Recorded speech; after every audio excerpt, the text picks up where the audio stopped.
একটা শ্বাস ছেড়ে বুকে ফু দিয়ে নিজেকে শান্ত করার চেষ্টা করলো। আর ঠিক তখনই এক বুক জড়তা নিয়ে ঘরের ভেতর পা বাড়ালো নীলা। রুমের ভেতর পা রাখতেই নীলার চোখে পড়ল মিহাল তার চিরচেনা রকিং চেয়ারটায় হেলান দিয়ে দুলছে। এক হাত কপালে ঠেকিয়ে চোখ দুটো বুজে আছে সে। মিহালের এই ভঙ্গি দেখে নীলা ঠিক আন্দাজ করতে পারল না লোকটা কি ডাইনিং টেবিলের সেই কাণ্ডটা নিয়েই ভাবছে, নাকি অন্য কোনো গভীর চিন্তা ভর করেছে তার মনে। সে অত্যন্ত সাবধানে টিপ টিপ পায়ে হেঁটে মিহালের একদম সামনে গিয়ে দাঁড়ালো। তারপর আলতো করে মেঝেতে হাঁটু গেড়ে বসলো তার মুখোমুখি। মিহাল অবশ্য আগের মতোই চোখ বন্ধ করে রইল, তবে তার চেয়ারের দুলুনিটা হুট করেই থেমে গেল। আসলে সে তো চোখ বুজিয়েও নিজের এই নীলাঞ্জনার উপস্থিতি প্রতিটা মুহূর্তে টের পায়। চোখ না খুলেই মিহাল গম্ভীর অথচ নিচু স্বরে বলে উঠল, এত দেরি হলো যে রুমে আসতে? খাবার টেবিলে তো বেশ স্বামী ভক্তের মতন আমাকে স্পেশাল ট্রিটমেন্ট দিচ্ছিলে। বলো তো এখন কি করতে চাও?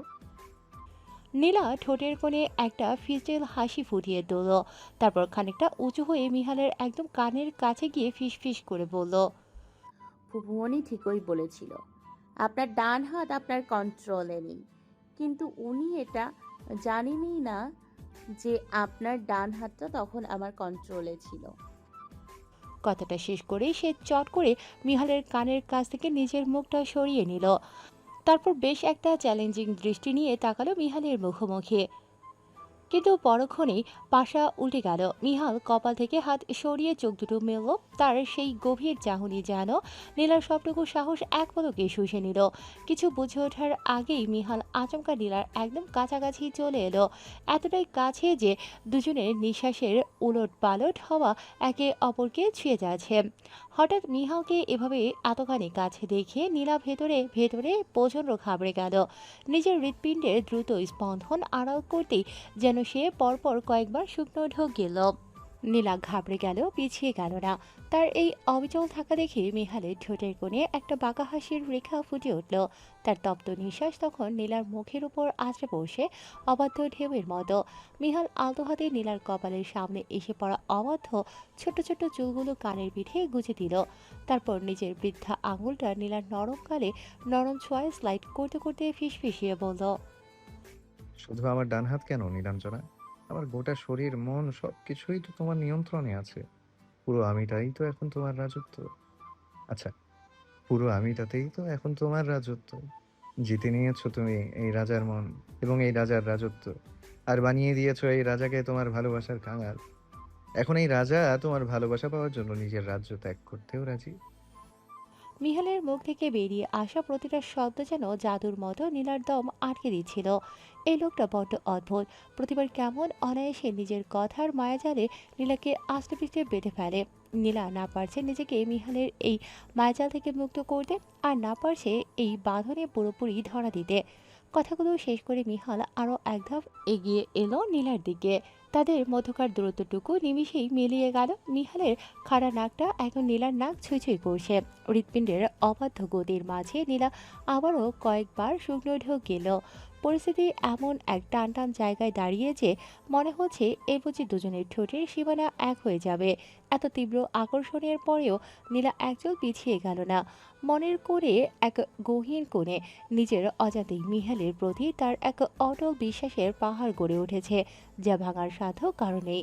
সে খুব ভালো করেই জানে মিহাল তার মৌন সম্মতি বা অনুমতি ছাড়া কখনোই তাকে স্পর্শ করে সেই পবিত্র বিশ্বাসটুকু ভাঙবে না। ঠিক এই বিশ্বাসের জোর আর ভরসাতেই সে মিহালের এত কাছে অটল রইল, এক কদমও পিছিয়ে গেল না। আর মিহাল তার নিজের চেয়েও প্রিয় নীলাঞ্জনার বিশ্বাস ভাঙবে এমনটা তো ভাবাই যায় না। তাই তো চরম ব্যাকুলতার মাঝেও সে নিজের আবেগটুকু সামনে নিল। নীলার নাক বরাবর নিজের খাড়া নাকটা আলতো করে ঘষে দিয়ে সে হুট করে কিছুটা পিছিয়ে গেল। মিহালের সেই ক্ষণিক অথচ তীব্র ছোঁয়ায় এক অপার্থিব আবেশে চোখ দুটো বুঝে ফেলল নিলাম। মিহাল ধীরে ধীরে পিছিয়ে এসে আবার নিজের রকিং চেয়ারটায় পিঠ ঠেকিয়ে দিল। তার বুকটা তখন ঘন ঘন নিঃশ্বাসের ওঠানামার কারণে অশান্ত হয়ে আছে। সাধের নীলাঞ্জনা এত কাছে থাকার পরেও তাকে মনের মতো করে ছুতে না পারার এক প্রচ্ছন্ন কষ্ট আর হাহাকার তার ভেতরটায় মোচড় দিয়ে উঠছে। নিজেকে সামলানোর এই লড়াইটা বড্ড কঠিন। তবুও সে নিজের ভালোবাসার মানুষের সম্মানের জন্য, তার বিশ্বাসের জন্য এই মধুর কষ্টটুকু হাসিমুখে সহ্য করতে রাজি। কয়েক মুহূর্ত পর নীলা নিজেকে কিছুটা স্বাভাবিক করলো। তারপর লজ্জাভাবটা কাটিয়ে ধীরে ধীরে চোখ মেলে তাকালো। চোখ খুলতেই তার প্রথম দৃষ্টি গিয়ে পড়ল ঘন ঘন নিঃশ্বাস নিতে থাকা মিহালের ওপর। মিহাল তখনও এক অদ্ভুত নেশাভরা গভীর দৃষ্টিতে তাকিয়ে আছে তার দিকে। সেই চাহনিতে যেন এক তীব্র তৃষ্ণা আর আকুলতা লুকিয়েছিল, যা দেখে নীলার বুকের ভেতরটা আবার কেঁপে উঠল এবং পলকেই তার গলাটা শুকিয়ে কাঠ হয়ে গেল। নীলার চোখ গেল মিহালের ঠোঁটের দিকে। মিহালের ঠোঁট দুটো শুকিয়ে আছে। মিহাল বারবার জিভ দিয়ে ঠোঁট ভেজাচ্ছে। মিহালের শুকনো ঠোঁট দেখে নীলার ঠোঁটেও খানিকটা শুকিয়ে গেল। নীলাও নিজের জিভ দিয়ে ঠোঁট ভিজিয়ে নিল। মিহাল নিজেকে নিজের আয়ত্তে এনে আবার নীলার কাছে চলে এলো। এবার নীলা কিছুটা পিছিয়ে গেল, কিন্তু মিহাল একদম কাছে গিয়ে হাসকি ভয়েসে বলল, I will wait until you give me permission to touch you. মিহাল যখন আরো কিছু বলার জন্য মুখ খুলতে যাবে, ঠিক তখনই রুমের ভেতর থাকা ফোনটা সশব্দে বেজে উঠল। ঘরের পিনপতন নীরবতা ভেঙে মিহালের ফোনের রিংটনটা সোজাসুজি গিয়ে আঘাত করল নীলার কানে। যখন খোলা চুলে হয় তো মনের ভুলে, তাকাতো সে অবহেলে দু চোখ মেলে, হাজার কবিতা বেকার সবিতা, হাজার কবিতা বেকার সবিতা, তার কথা কেউ বলে না, সে প্রথম প্রেম আমার নীলাঞ্জনা, সে প্রথম প্রেম আমার নীলাঞ্জনা। গানের লাইনগুলো কানে আসতেই নীলা একদম স্তম্ভিত হয়ে বড় বড় চোখে মিহালের দিকে তাকিয়ে রয়। তার চোখের সেই চাহনি দেখে মিহাল নিজের ধরা পড়ে যাওয়ার অস্বস্তি ঢাকতে কিছুটা অপ্রস্তুত হয়ে মাথা চুলকায়। নীলার মনে তখন বিস্ময়ের সীমা নেই, কারণ তার নিজের ফোনের রিংটন হলো প্যারেলাল গানের, আর মিহালের ফোনের রিংটন এই নীলাঞ্জনা। অবিকল যেন এক অলিখিত মেলবন্ধন। তারা দুজন দুজনকে এই নামে ডাকে, ঠিক সেই নামগুলোই জড়িয়ে আছে দুজনের ফোনের সুরে। অবচেতন মনেই তাদের দুজনের ভাবনার জগৎ কতটা একসুতোয় গাঁথা, তা ভেবে নীলা মনে মনে শিউরে উঠল। মিহাল আর দেরি না করে রকিং চেয়ার ছেড়ে উঠে দাঁড়ালো। ঘরের যে কোনায় ফোনটা রাখা ছিল সেখানে গিয়ে সে ডিভাইসটি হাতে তুলে নিল। স্ক্রিনে তাকিয়ে দেখলো তার এক বন্ধু কল করেছে। মিহাল ফোনটা রিসিভ করে ওপাশে থাকা বন্ধুর সাথে কথা বলতে শুরু করলো। নীলা এবার নিজের অবস্থানটা খেয়াল করলো। সে এখনো সেই রকিং চেয়ারটার সামনে মেঝেতে হাঁটু গেড়ে বসে আছে। ঘোর কাটতে সে তড়িঘড়ি উঠে দাঁড়ালো এবং জামাটা হাত দিয়ে ঝেড়ে নিল। লজ্জায় আর অস্বস্তিতে কি করবে দিশা না পেয়ে সে দ্রুত পায়ে ঘরের লাগোয়া বারান্দার দিকে চলে গেল। বারান্দায় পা রাখতে নীলার চোখ একেবারে ছাড়া পড়া হয়ে গেল। এত বড় আলিশান বারান্দা সে তার জীবনে আগে কখনোই দেখেনি। মিহালের এই বারান্দা দেখে মনে হচ্ছে এটা যেন কোনো বারান্দা নয়, বরং আস্ত একটা ছাদ কিংবা বিলাসবহুল কোনো লিভিং রুম। সেখানে নীল জলের এক চমৎকার সুইমিং পুল চকচক করছে। পাশে রয়েছে আড্ডা দেওয়ার জন্য সুদৃশ্য বসার জায়গা, আর এক কোণে বেশ কিছু সুন্দর সুন্দর ফুলের গাছ পরম যত্নে সাজানো। সবচেয়ে বড় চমকটা অপেক্ষা করছিল ঠিক সামনের আকাশে।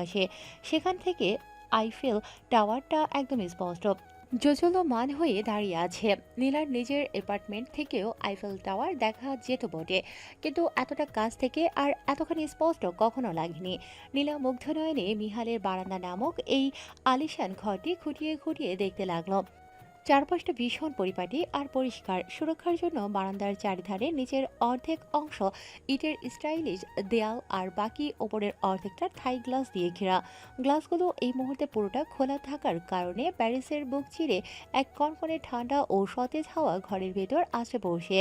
আর সেই মাতাল হাওয়ায় নীলার খোলা চুলগুলো অবাধ্য হয়ে বাতাসে উঠতে শুরু করলো। নীলার মনে হলো যে কোনো মানসিক রোগী কিংবা তীব্র কষ্টে থাকা মানুষ যদি এই জায়গাটায় একবার আসে তবে ক্ষণিকের মাঝেই তার মন ভালো হয়ে যেতে বাধ্য। চারিপাশে এই অপার্থিব সৌন্দর্য দেখতে দেখতে নীলার মাথায় এক অদ্ভুত খেয়াল চাপলো। সে এবার এই নিখুঁত বারান্দাটায় কি কি খামতি আছে তা খুঁজতে শুরু করলো। তার প্রথম নজর গিয়ে ঠেকলো টলটলে জলের সুইমিং পুলটার দিকে। বেশ কিছুক্ষণ খুঁটিয়ে খুঁটিয়ে পর্যবেক্ষণ করার পর সে আপন মনেই ভাবতে লাগলো, যদি এই পুলের ঠিক উপরের অংশটায় কোনো ছাদ না থাকতো, মানে বারান্দার বাকিটা ঢাকা থাকলেও এই দিকটায় যদি উন্মুক্ত আকাশ হতো, তবে ঝুম বৃষ্টি নামলে এই পুলে সাঁতার কাটার মজাই আলাদা হতো। ঠিক এমন সময় তার পেছনের বাতাসে এক পরিচিত সুবাস ভেসে এলো। সে টের পেল কেউ একজন নিঃশব্দে এসে দাঁড়িয়েছে তার পেছনে।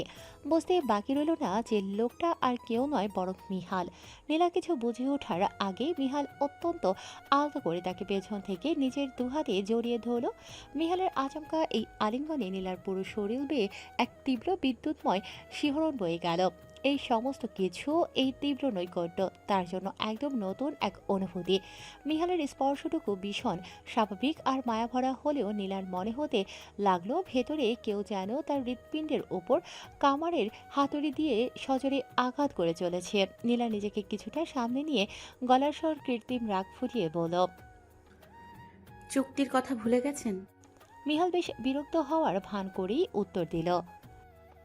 আরে বাদ দাও তো ওই অভিশপ্ত কাগজের কথা। আর চুক্তিপত্রে তো লেখা ছিল আমি তোমার অনুমতি ছাড়া তোমাকে স্পর্শ করতে পারবো না।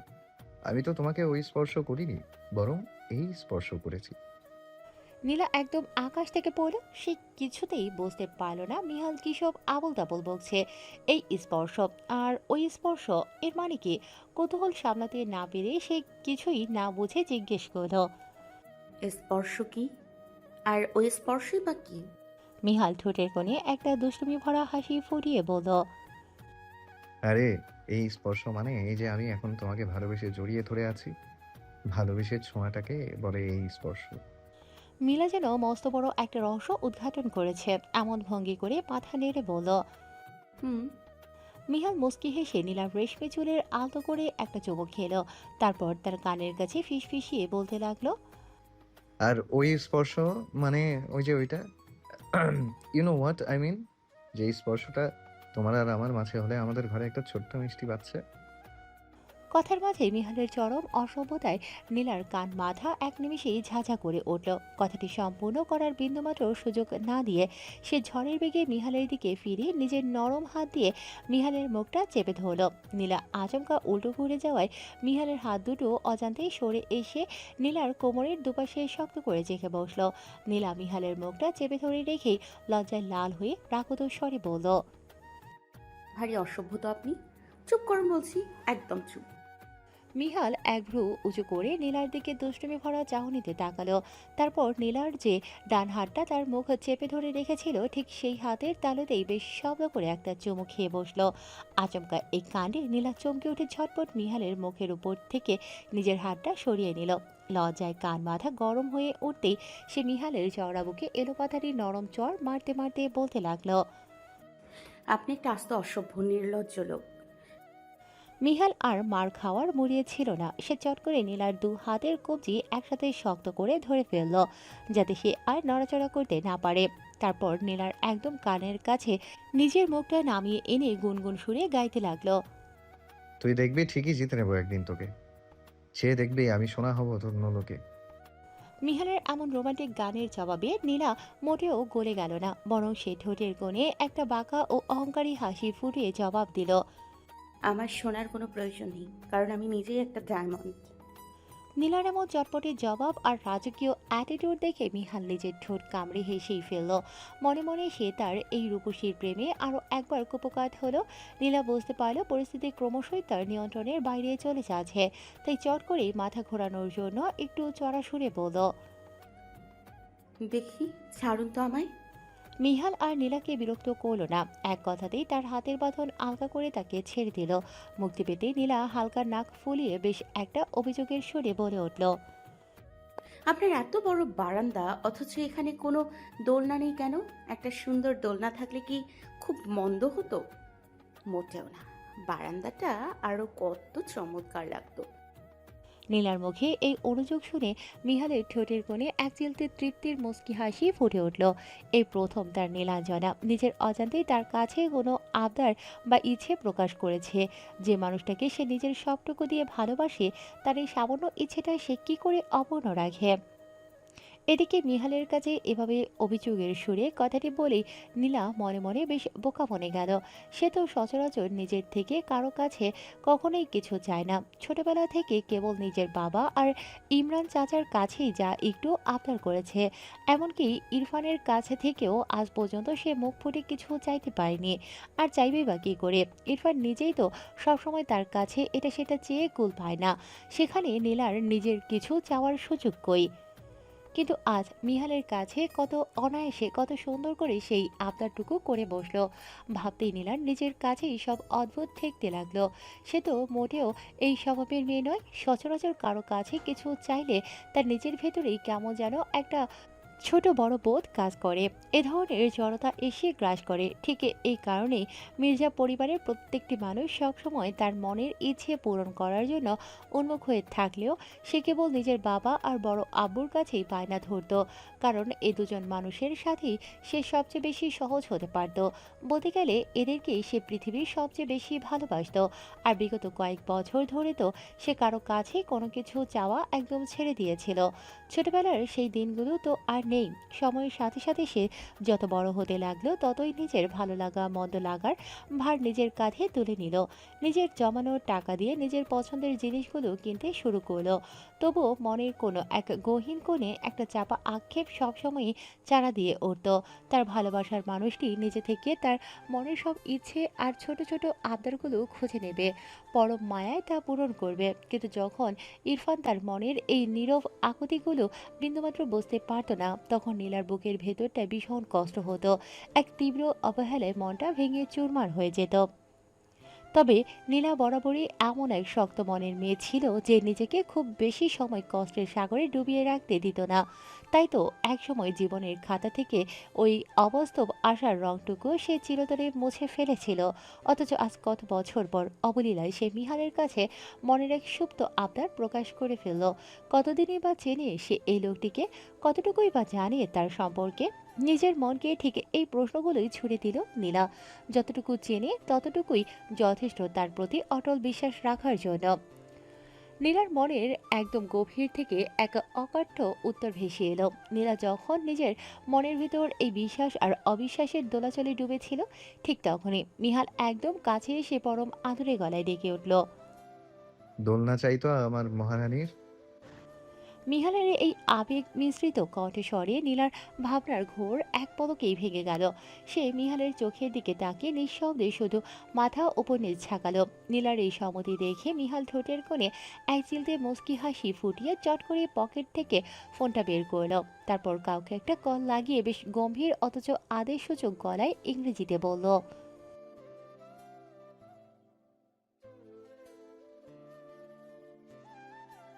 নীলা অবিশ্বাস্য চোখে বড় বড় করে তাকিয়ে রইল মিহালের দিকে।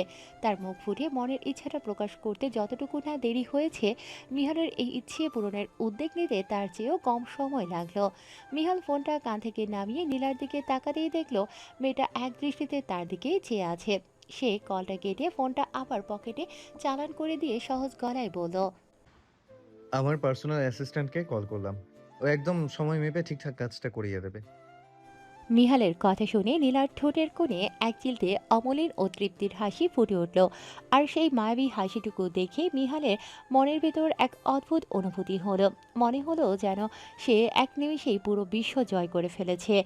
নীলা মনের সুখে মুচকি হাসতে হাসতে সুইমিং পুলের ধারের দিকে এগিয়ে গেল। তারপর আলতো করে পুলের পাড়ে বসে নিজের পা দুটো টলটলে জলের ভেতর ডুবিয়ে দিল। মিহালও নিঃশব্দে নীলার পেছন পেছন গিয়ে ঠিক তার গা ঘেঁষে পাশে বসলো। নীলা জলের শীতল ছোঁয়া পেয়ে বেশি আরাম বোধ করলো। সে পা নাড়িয়ে সুইমিং পুলের পানির সাথে এক মনে খেলা করতে করতে আপন খেয়ালে বলল। এই সুইমিং পুলটার ওপর যদি এই দোলনাটা না থাকতো তবে কতই না ভালো হতো। ঝুমঝুমিয়ে যখন বৃষ্টি পড়তো তখন পুলে বসে ভিজতে আরো অনেক বেশি ভালো লাগতো। মিহাল নীলার কথা শুনে শুধু মুচকি হাসলো, মুখে কিছুই বলল না। তাদের বসার জায়গার ঠিক পাশেই একটা ছোট্ট চমৎকার টেবিল রাখা ছিল, যা সাধারণত হালকা খাবার কিংবা পানীয় রাখার কাজে ব্যবহৃত করা হয়। মিহাল সেই টেবিলের নিচে থাকা ছোট্ট ড্রয়ারটা টেনে সেখান থেকে একটা রিমোট বের করলো। তারপর নীলার অলক্ষ্যেই রিমোটটার একটা বোতামে আলো করে চাপ দিল। আর অলৌকিক কাণ্ডের মতোই সাথে সাথে সুইমিং পুলের মাথার উপর থাকা ছাদটি স্বয়ংক্রিয়ভাবে দুভাগে ভাগ হয়ে খুলে যেতে লাগলো। সুইমিং পুলের টলটলে জলের বুকে হঠাৎ দুপুরের সোনালি রোদের ঝিলিক এসে পড়তে নীলা চমকে উঠল। সে কৌতূহল সামলাতে না পেরে চট করে মাথার উপর তাকালো, আর তাকাতেই বিস্ময়ে তার চোখ দুটো আবার বড় বড় হয়ে গেল। মাথার উপর এখন আর কোনো ছাদ নেই, সেখানে উকি দিচ্ছে নীল আকাশ। নীলার যেন বিশ্বাসই হতে চাইছিল না যে আজ সে মুখ ফুটে যাই আবদার করছে মিহাল চোখের পলকে জাদুর মতো তাই পূরণ করে দিয়েছে। হৃদয়ের অবাধ খুশিতে গদগদ হয়ে নীলা মিহালের দিকে তাকালো এবং নিজের সবটুকু মায়া ঢেলে তাকে এক চিলতে চওড়া হাসি উপহার দিল। সেই এক চিলতে অমলিন হাসির মাঝে এতখানি জাদু ছিল যে মিহালের মতো গম্ভীর পুরুষের পক্ষে তার উপর পুরোপুরি ফিদা হয়ে যাওয়া ছাড়া আর কোনো উপায় ছিল না। নীলার সেই হাসির জবাবে মিহালের ঠোঁটের কোণেও ফুটে উঠল এক টুকরো মুগ্ধতার হাসি। মিহালের পার্সোনাল অ্যাসিস্ট্যান্ট রবিন শেষমেশ দোলনা নিয়ে হাজির হলো। দোলনাটি বারান্দার ঠিকঠাক জায়গা মতো সেটিং করে দেওয়ার জন্য সে সাথে করে একজন মিস্ত্রি